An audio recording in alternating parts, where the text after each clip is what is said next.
1974. America is hit by the most destructive tornado outbreak in recorded history. 148 tornadoes rip through 13 states, leaving millions of dollars of damage. But weather forecasters are unable to predict where or when the twisters will strike. As a result, 5,500 people are injured, 330 are dead. The nation reels in shock. I've never seen anything like it, and I don't want to again. A team of meteorologists investigate the aftermath in a bid to provide forecasters with new tools to save lives in the future. Disasters don't just happen. They're a chain of critical events. Unravel the clues and count down those final seconds from disaster. A massive tornado filmed from a moving vehicle, then a camper van sinking underwater while its passengers fight to escape. This girl has narrowly escaped being killed by a tornado. Now, trapped in a sinking camper van, she must cheat death again. A spinning globe with blue land and black sea. Tornado outbreak. North America. Missouri. Kansas City. April 3rd, 1974. Meteorologists at the Storm Forecast Center are extremely concerned. Their radar screens suggest that America's heartland is about to be struck by a massive tornado outbreak. Twisters hit every country on the planet, but the United States is struck by more than any other, with 1,000 each year. The majority of these are small, and they affect an area of the Midwest between the Rockies and the Appalachians named Tornado Alley. Now the radar is showing worrying signs of a very powerful storm building. Dry winds have moved inland from the Pacific Ocean and are colliding with humid air driven north from the Gulf of Mexico. These are perfect conditions for thunderstorms. However, winds in the upper atmosphere limit thunderstorms from developing, creating unstable atmospheric conditions across a wide area. The Storm Center. The meteorologists study their radar scope for the first signs of tornado activity. They've seen this kind of build-up before. A newsreel. On Palm Sunday 1965, 48 tornadoes left a trail of destruction 760 kilometers long in a single night. The violent storms lasted 12 hours, devastating towns across Illinois, Michigan, and Indiana. Here the death toll was the greatest. Entire families wiped out. In total, 1,500 people were injured. 271 died. The Palm Sunday tragedy exposed the Weather Service's inability to precisely predict where the tornadoes would strike. Their crude radar revealed where the storms would develop, but there was insufficient data to know which storms would be destructive and which would dissipate without harm. Nearly 10 years after the Palm Sunday outbreak, tornado prediction has barely improved. A virtual map. One of thousands of cities in the Midwest is Xenia, Ohio. 12:45 p.m. At Xenia High School, 17-year-old Julie Smith is eating lunch with her friends. They discuss rehearsals for the school play, unaware that bad weather is heading their way. Julie's lived in Xenia since she was 7 years old. It was great. There was one movie theater in town. That's where we all went on dates. There was one drive-in theater, that the high school had dances. It was straight out of a postcard. I mean, it really was. Lightning rips across the sky. 24 kilometers from Xenia in Dayton, Ohio, 37-year-old Lucille Lehman is at work as an office administrator at an electronics company. She's distracted by thoughts of her daughter Cecilia, who is recovering from a spinal operation. Cecilia passes the time at home by preparing the family meal. She always had lots of friends, always had friends, She was very talented. She was in theater, and I thought she was going to be my little movie star someday. Lucille Lehman. By 2 p.m., meteorologists at the Storm Forecast Center are increasingly alarmed by the developing weather. Menacing thunderstorms have appeared on radar, and they cover a massive area from central Illinois to Tennessee. Afraid of repeating the mistakes of the Palm Sunday outbreak, they issue tornado warnings to television and radio stations across the central U.S. A storm bulletin. They know these warnings often go ignored, but without specific information, it's the best they can do. The severe thunderstorm warning has been changed to a tornado warning. 3:20 p.m. Lucille Lehman drives from work to her home in the center of Xenia to care for her kids after school. As she flicks through the channels on her radio, Lucille catches a warning that tornadoes are expected in the area. She hurries home as quickly as possible. By 3:30 p.m., the bad weather is deteriorating. More than 20 twisters have been spotted moving across Tornado Alley, but so far, none of them have struck a city. Then, a massive twister appears on the outskirts of Xenia. Despite the warnings, thousands of people in the city are unaware of the impending disaster. A man sitting in a parked car spots the tornado. A volunteer spotter sees it and immediately radios it in to the weather service. Yeah, we just had a tornado touchdown outside of town on Interstate 55. You copy that? At the Storm Forecast Center, this is the call they dread.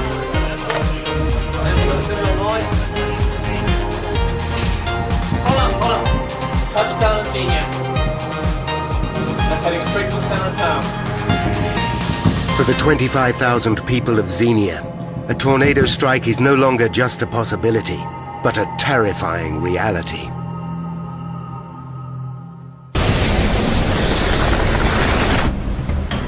April 3rd, 1974. 3:32 p.m. In Xenia, Ohio, a tornado has just touched down and heads straight for the center of the city. At the high school, 2,000 kids have finished lessons for the day. But Julie Smith and 11 other teenagers in the drama group rehearsed the school play in the auditorium. A convertible. At the same time, Julie's father, Albert, is driving to pick up his daughter after rehearsal. He's unaware a tornado is heading straight for the center of the city. One of the girls at the high school leans over a drinking fountain while her friends rehearse on stage. At the high school, Julie's friend Ruth suddenly runs into the auditorium. Guess what? There's a tornado! Excited to see the twister, the teenagers run to the corridor. In my mind, I pictured the Wizard of Oz, you know. Oh, this little itty-bitty thing that we could go look at. But as the tornado approaches the school, they realize just how massive it really is. I remember thinking I was surprised there was no funnel. You know, no little itty-bitty thing. Julie Smith Vindell, Xenia tornado survivor. The children are frozen with fear. I think we were all shocked at what we saw. This huge thing that we couldn't even see the ends of it, coming right at us. As the children run away from the window, the tornado hits the school, ripping the roof off the building.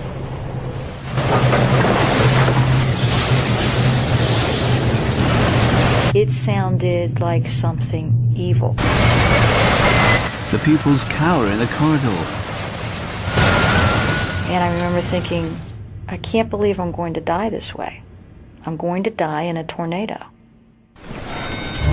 3:45 p.m. The Xenia tornado continues its trail of destruction. The home of Lucille Lehman and her 4 children now lies directly in its path. Following government advice, Lucille opens the windows, hoping it will save the house from destruction. As the family looks in awe at the approaching twister, the powerful wind suddenly hits. As Lucille and her daughters cower behind a sofa in their living room, all of the windows are blown in, then an entire wall is torn from the building.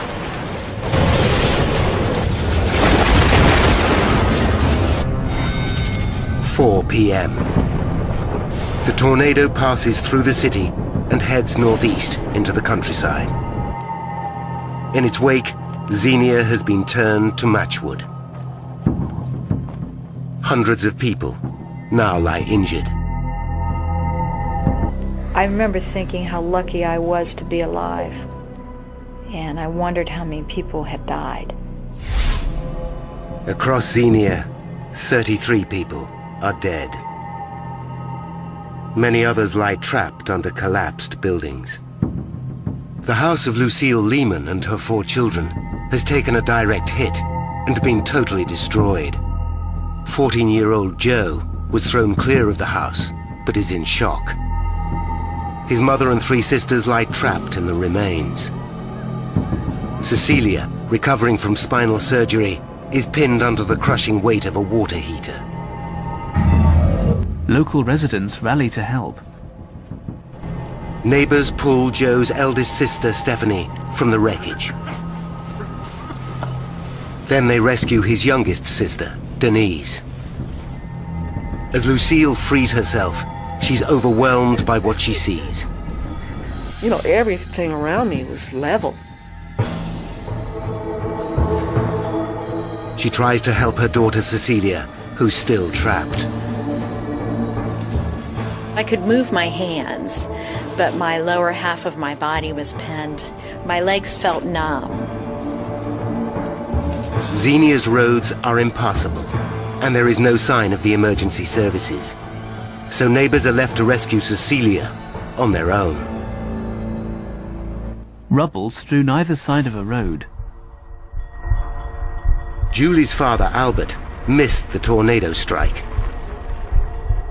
As he enters Xenia, he sees that the city has been destroyed. Somewhere in this debris is his daughter, but he has no idea if she is alive or dead. Unable to get around a truck blocking the road, Albert puts his car in reverse. Meanwhile, Lucille's neighbors are still working to free her daughter from underneath the water heater. At the Lehman house, the neighbors finally release Cecilia from the rubble. Once I could feel the weight of things being removed, I knew I was going to be okay. I just remember lying there, being grateful that I'm alive, being thankful to the people that dug me out. A relieved Lucille's comforted by one of her neighbors. 4:43 p.m. 42 twisters have been sighted across Tornado Alley, and reports of more continue to flood in. 4:47 p.m. On the outskirts of Monticello, Indiana, another monster tornado begins to form. As the twister rips through farmland, 5 girls sleep as Donald Richards drives his camper van home. The group have spent a week touring historical sites and are exhausted. Karen Stott remembers the trip well. We had gone to soak up church history, and that was the last day of our trip. We'd been there a couple of days, and it was time to come home. 5:05 p.m. The enormous tornado cuts its way through the Indiana countryside, building in power. Inside the camper van, Donald Richards and the 5 girls have no idea that the twister is just behind them. As it gains on the van, the tornado builds in strength and speed. As they begin to cross the Tippecanoe River, the twister finally catches them. It picks up the van and tosses it over 15 meters into the river below. When it hits the water, the vehicle starts sinking fast. Karen tries to force open a window. When the bus went down, I saw two people, my teacher and my friend. I never saw anybody else. I don't know where they were. Karen's friends are seriously injured. They were unable to get away. They were not able to fight for themselves. As the van sinks deeper into the river, Karen manages to escape. Struggling against the ferocious winds, she somehow summons the strength to swim to shore. I had to fight very hard to survive, and my drive to survive was extremely strong. And I just began swimming as hard as I could. I truly saw my life go right before my eyes, but I somehow, by the grace of God, did. So. Karen Stotts Myatt, Monticello tornado survivor. As the tornado moves across open country, Karen finally reaches the riverbank. She's exhausted, but alive. Her friends are less lucky. The bus sinks beneath the water. Arriving at the leveled high school, Albert's prevented from getting too close to the rubble by a uniformed police officer. In Xenia, Albert finally reaches his daughter's high school to discover it's been totally destroyed. I'm going to take a quick look. How do you know that? But they're not here, sir. He's told there were no survivors. Go home. Call somebody. Albert is grief-stricken. He drives aimlessly through the devastated city. Julie! Albert's sobbing at the wheel. He finds it hard to believe that his daughter is dead. Julie! An overturned car lies underneath a contorted house.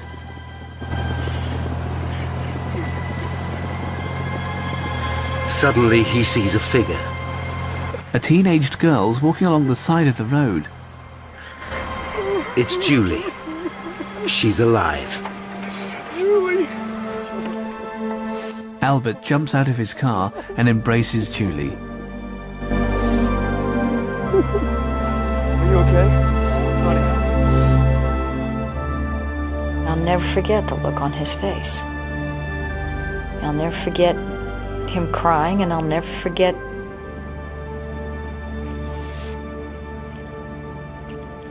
him giving me the hug.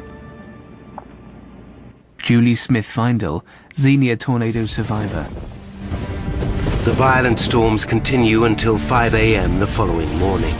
In total, 148 tornadoes rip through Tornado Alley. Damage to property is estimated to be over $600 million, $2.3 billion in today's money. 5,500 people have been injured. 330 are dead. A car flying the American flag.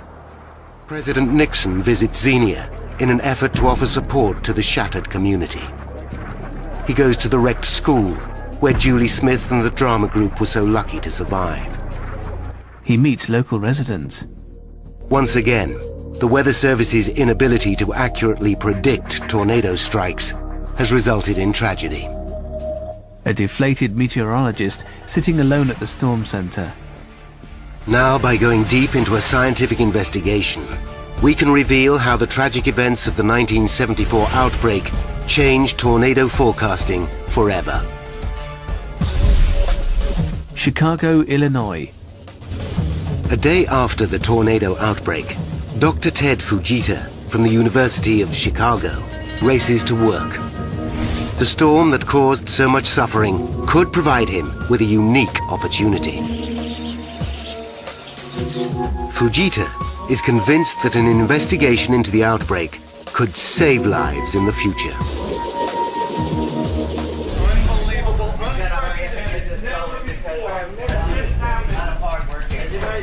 This was documentation. At the university, Fujita rushes his students and staff into a meeting. He tells the team his radical plan. If his hunch is right, they might learn more about tornadoes in the next few days than meteorology has learned in decades. In the group is Fujita's protege, Greg Forbes. Even at that time, Dr. Fujita had the reputation of being Mr. Tornado. If there was any one person that you looked to for studying tornadoes, Dr. Fujita was it. Shoot as much as you can from in the amount of daylight that we have. Fujita explains his plan to the team. By flying over the paths of the tornadoes, he hopes to photograph patterns of debris left on the ground and build up a complete picture of the twister's strength and behavior. By matching this data to radar images taken during the outbreak, Fujita hopes to discover clues that will help meteorologists predict where and when tornadoes will strike in the future. His earlier research has taught him that in Tornado Alley, twisters are normally caused when humid winds from the Gulf of Mexico move north and collide with colder, drier winds from the west. As the warm wind rises, it converges with these colder winds, causing horizontal rotation. Heat from the ground, produced by the sun, makes the warm air rise even further. Finally, it pushes itself up through the colder layer, creating a funnel that spins upward as a tornado. These violent funnels can cause devastating damage, striking any American state. But they predominantly hit Tornado Alley in the spring and summer. In 1974, meteorologists monitored Tornado Alley with radar. The images generated by this radar help them recognize early signs of storms which are likely to generate twisters. But the scans are too crude to reliably predict the exact locations where the most dangerous tornadoes will form. Gathering data in real time on the ground is also difficult. Tornadoes are unpredictable, appearing and disappearing in minutes. Even if it was possible to get monitoring equipment into them, it would almost certainly be destroyed. Tornadoes were the big mystery phenomenon. Nobody flies an airplane into a tornado and lives to report their measurements, so a lot of unknown. Dr. Greg Forbes. If Fujita's plan works, they could help hundreds of people survive tornadoes in the future.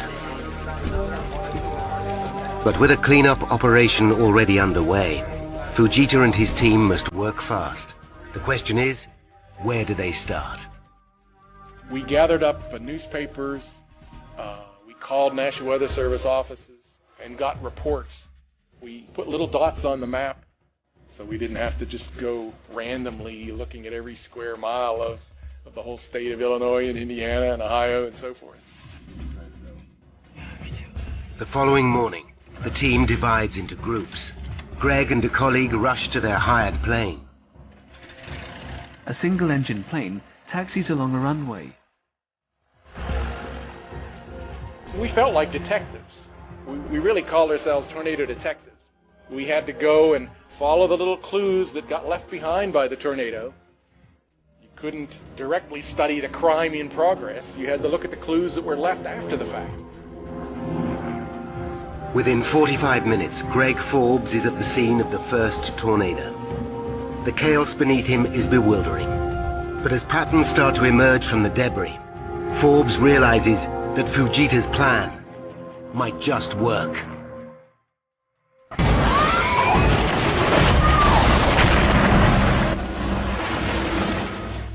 America's heartland has been devastated by the worst tornado outbreak in recorded history. 5,500 people are injured. 330 are dead. Survivors caught on film. Determined to find some good in the wake of this disaster, student Greg Forbes from the University of Chicago is flying over the paths left by the tornadoes to photograph the debris. Despite decades of tornado analysis, very little is known about these dangerous phenomena. Forbes photographs the damage. Forbes is stunned by what he sees. Louisville, Kentucky, and Xenia, Ohio, have been laid to waste. By photographing this destruction, Forbes can determine the precise direction speed of the tornadoes. He can then compare these pictures to radar images taken during the tornado outbreak. This could reveal which cloud formations are associated with the most destructive tornadoes and help meteorologists better predict where the most dangerous twisters will strike. I knew that there was the potential that what I was studying there could help with future tornado episodes and perhaps save lives. When Forbes returns to the University of Chicago, he shows the team the photos from his aerial survey. Debris is scattered over large areas from the force of the tornado. But as Forbes examines the images in detail, he discovers a number of puzzling phenomena. A house surrounded by wreckage. It has long been reported that the destruction left by a tornado can sometimes leave houses completely untouched. This photo is dramatic evidence of this strange phenomenon. The prevailing theory is that some tornadoes miss buildings because they occasionally lift into the air. But Fujita isn't convinced by this idea. He asks the team to study the photographs in greater detail and search for further explanation. Aerial photographs. Another bizarre anomaly is found in Monticello, Indiana. The Monticello tornado behaved normally for the first 21 kilometers. But then it did something extremely unusual. Just when it should have died out, it gained a new lease of life and traveled for a total of 195 kilometers, killing 19 people, including Karen Stott's friends who drowned in the Tippecanoe River. The stricken camper van. The aerial photographs present Forbes and Fujita with other questions they can't answer. Since the 1950s, the government has advised the public to open windows before tornadoes strike. The belief is that opening windows balances the pressure inside and outside the structure and stops it from exploding. Watch this demonstration. Low pressure in the vortex causes walls and roofs to explode outwards. This occurs because of higher pressure inside. But nowhere in the aerial photographs can Forbes and Fujita see evidence of debris exploding in all directions, as the government suggests.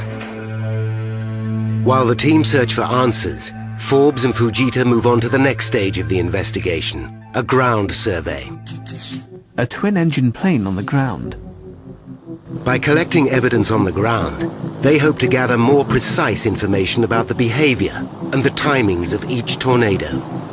Fujita heads to Xenia, Ohio. Forbes goes to Louisville, Kentucky. Forbes discovers a clock.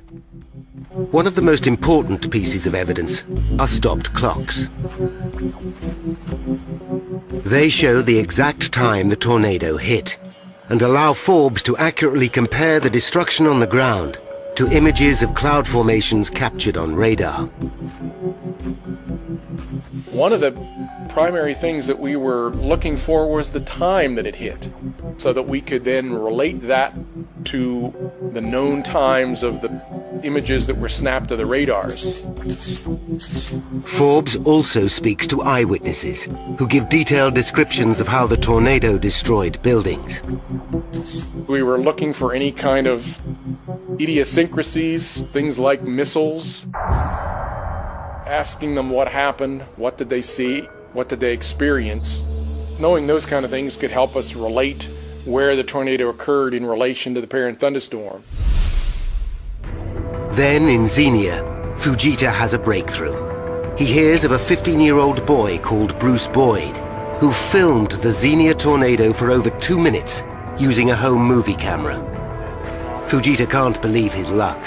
In 1974, film of tornadoes is extremely rare. We didn't have video cameras at the time that are so pervasive today. We didn't have all sorts of movies of hundreds of tornadoes per year that are captured on film. By studying the moving images of the twister, they use a process called photogrammetry to analyze the movement of debris caught in the funnel. This helps them to assess speed, direction, and power. It's a technique that gets dramatic results. In 1965, Fujita used it on photographs of tornadoes taken during the Palm Sunday outbreak. His study of the images helped develop the Fujita or F scale, which is still used around the world today. An F1 causes minor damage and can down power lines. An F2 can roll a car. An F3 can overturn a train. The F4 is monstrous and can flatten well-constructed houses. Finally, the most feared and rarely sighted F5 can have wind speeds of up to 512 kilometers an hour. The F5 is the most powerful wind known to man. A film projector. Dr. Fujita and his protege, Greg Forbes, returned to Chicago with Boyd's unique film of the Xenia tornado.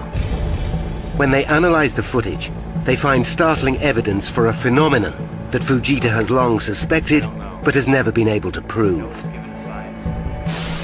He believes that some tornadoes actually have a number of smaller funnels, which dance around the parent as it plows its destructive path.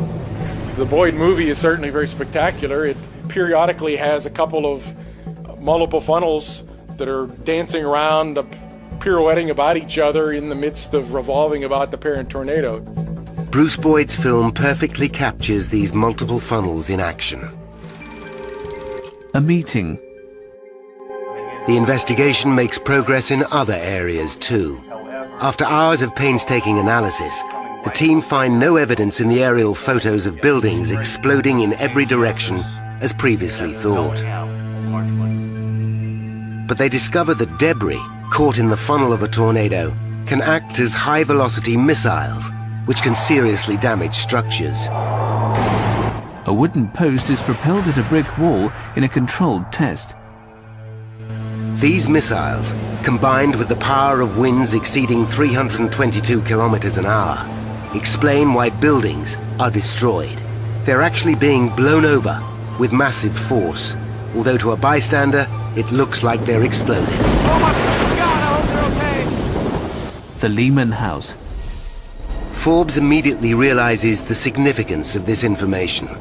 Not only does government advice to open windows do nothing to save buildings, it actually puts people's lives at risk because they waste precious moments when they should be finding shelter.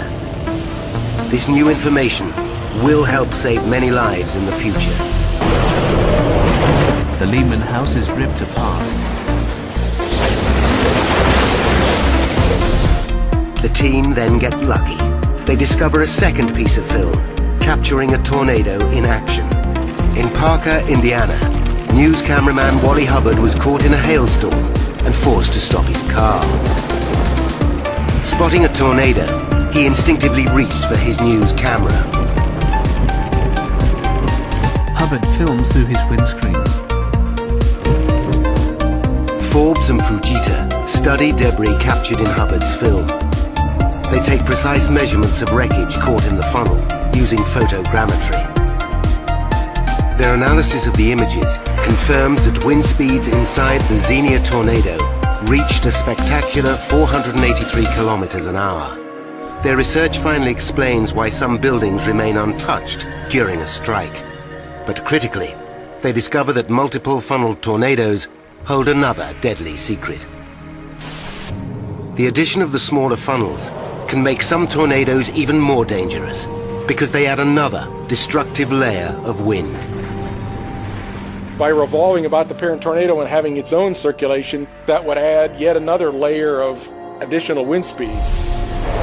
A virtual representation of the tornado and its smaller funnels.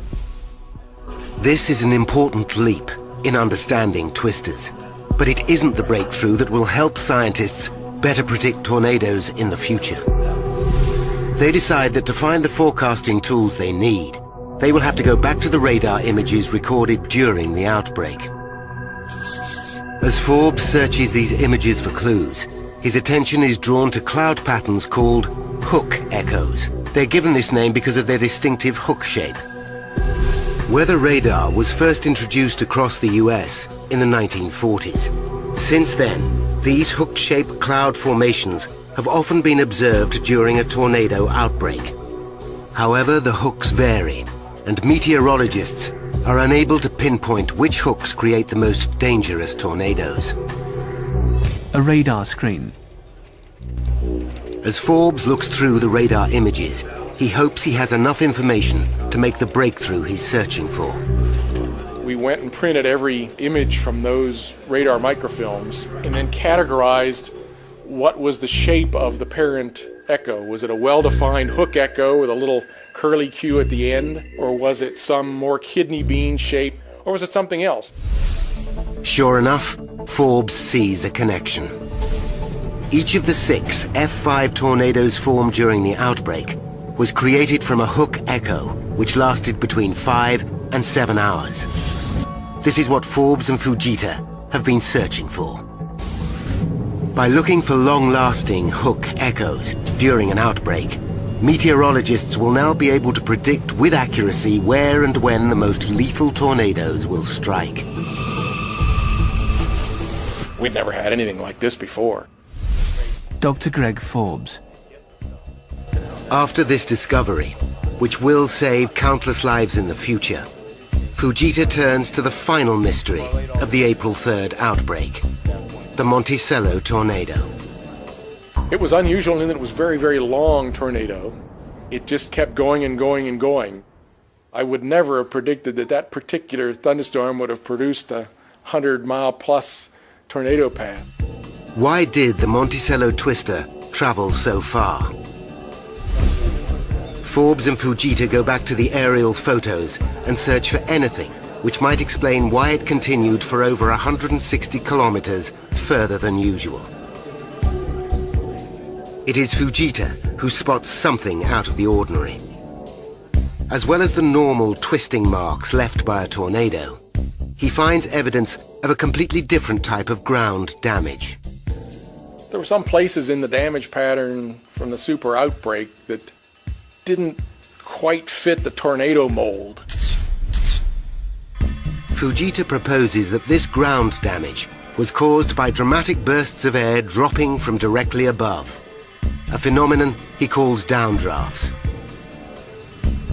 When warm air rises in a thunderstorm, it eventually cools and begins to fall back to Earth. Fujita's theory is that sometimes this cool air rushes back at great speed, descending rapidly down the trailing edge of a thunderstorm in a destructive burst. He believes that if a downdraft had combined with a tornado in Monticello, the tornado could have been given an injection of energy that allowed it to travel further than usual. The photographic evidence of a downdraft in Monticello is tantalizing, but it isn't enough to prove that they exist. Aerial photographs. Despite this disappointment, Forbes and Fujita's hard work produces a spectacular map of the entire tornado outbreak. Each black mark represents the path of a tornado in miles. They reveal that the total distance covered by all the twisters is 4,000 kilometers. Fujita and his team. Fujita's investigation into what becomes known as the super outbreak is a scientific milestone. It is the most comprehensive study of tornadoes ever undertaken and amasses a wealth of new data. It debunks the dangerous myth that opening windows stops houses from exploding, and proves there's no scientific evidence that tornadoes skip. It reveals that tornadoes sometimes form unpredictable multiple funnels. And most importantly of all, the investigation also proves that the longest-lasting hook echoes create the most dangerous twisters. This becomes a vital tool in the prediction of the most lethal tornadoes, and gives meteorologists a much better chance of warning the public in the future. On several levels, the super outbreak went a long way toward eventually reducing casualties from tornadoes. Dr. Fujita publishes a report on his findings. It receives great acclaim from the scientific community. But Fujita was never able to prove his radical downdraft theory, or explain why the Monticello twister traveled for over 190 kilometers. Then, 1 year after the super outbreak, he receives an unexpected phone call. A plane carrying 124 people has inexplicably crashed. The National Transportation Safety Board want to know if freak weather conditions could have been responsible. Although Fujita has no way of knowing it, this seemingly unconnected tragedy will lead him to solve the downdraft mystery once and for all.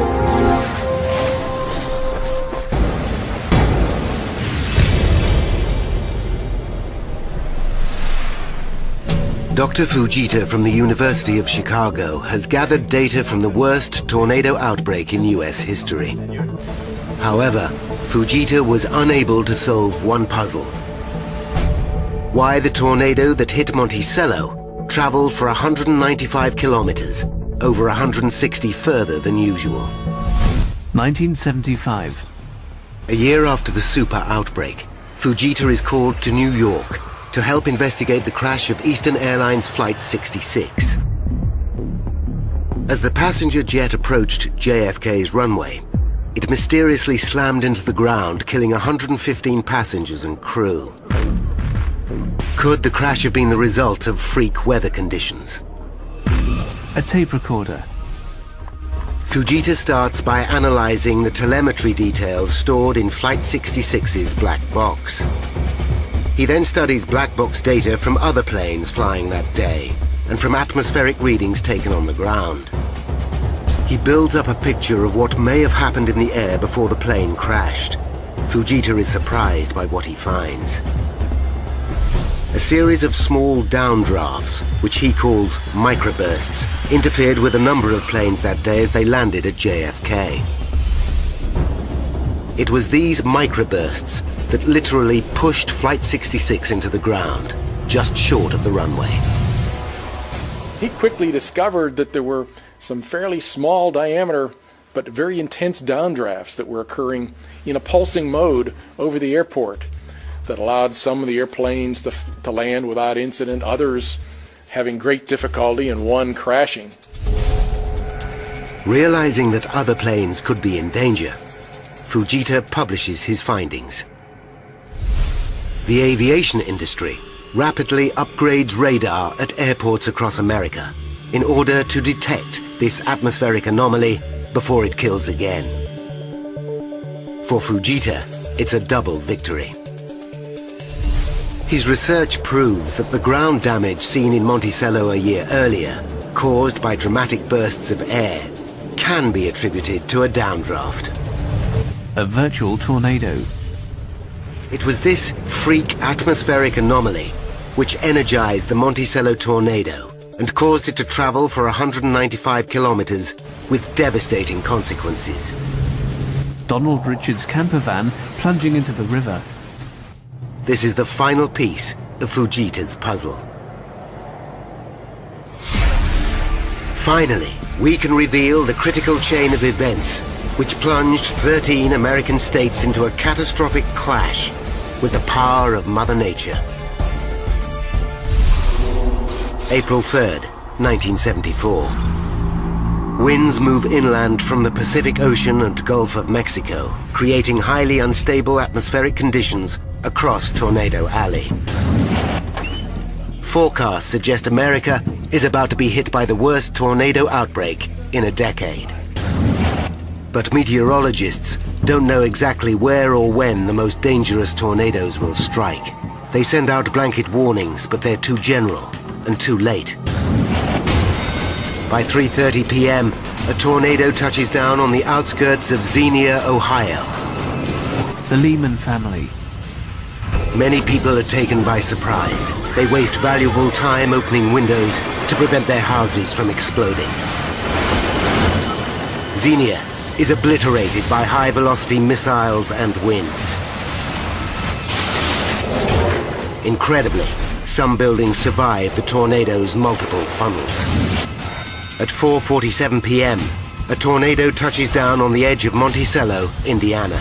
The population is caught unaware. it kills 19 people. Turbocharged by a downdraft, this tornado then travels across open country for a further 170 kilometers. The aftermath. At 5 a.m. on April 4th, the outbreak finally ends. 16 hours after it began, cities are reduced to matchwood. 148 tornadoes caused $600 million worth of damage. 5,500 people are injured. 330 are dead. Dr. Ted Fujita died in 1998. A television studio. Greg Forbes is employed by the Weather Channel and continues his work as a meteorologist. His ability to predict the weather today is greatly enhanced by modern technology. High-quality satellite images can show developing weather in real time, and mobile Doppler radar can probe deep inside tornadoes. The benefits to the public as a result of these new tools came as a direct consequence of lessons learned from the 1974 super outbreak. A dedicated radio service now broadcasts the latest severe weather information, and tornado sirens have been installed across America's heartland. Dr. Fujita's investigation was an early stepping stone towards science's understanding of tornadoes. To this day, his findings still play a part in saving lives around the world